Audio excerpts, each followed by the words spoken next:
నాకు మా అమ్మ కావాలి. అమ్మ ఎక్కడికి వెళ్ళిందో తెలియదు. మా అమ్మ నాకు దూరమైన క్షణం నుంచి ఈ ప్రపంచం నాకు చాలా శూన్యంగా మరి భరించలేనంత నిశ్శబ్దంగా అనిపిస్తోంది. నులివెచ్చని ఆమె కౌగిలిని మరి శృతి మెత్తని ఆమె స్వరాన్ని నేను మరచిపోలేకపోతున్నాను.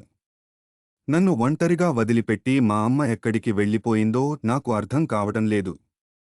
నాకు చాలా భయంగా మరి అయోమయంగా ఉంది. వాళ్ళెవరో మా అమ్మను నా నుంచి బలవంతంగా ఈడ్చుకుని వెళ్లడం. మా అమ్మ నా వైపు దీనంగా చూస్తూ అరవడం నా చెవుల్లో మారుమ్రోగుతూ ఉంది. మా అమ్మలేని ఈ ఒంటరితనం నా గుండెను కోసేస్తోంది. జీవితాంతం నేను మా అమ్మతోనే కలిసి ఉంటానని ఆశపడ్డాను కాని ఇదిగో ఇలా అమ్మలేని అనాథలా ఈ ప్రపంచంలో ఒంటరిగా మిగిలిపోయాను. అసలు మా అమ్మకు ఏం జరిగి ఉంటుందో నేను ఊహించలేకపోతున్నాను.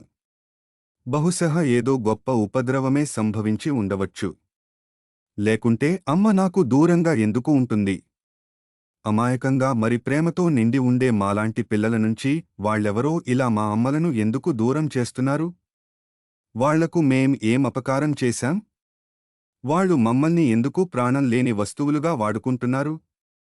మీలో ఎవరైనా నా ఈ ఆవేదనను అర్థం చేసుకుంటే, అమ్మను కోల్పోయిన నా బాధను మరి నా భయాన్ని గుర్తిస్తే, మీలాగే స్వేచ్ఛగా బ్రతికే హక్కు మాకు కూడా ఉందని భావిస్తే, మా కోసం గళం విప్పండి. మా హక్కుల కోసం పోరాడండి. ఇంకెప్పుడూ ఏ బిడ్డనూ తల్లి నుంచి వేరు చేయకండి.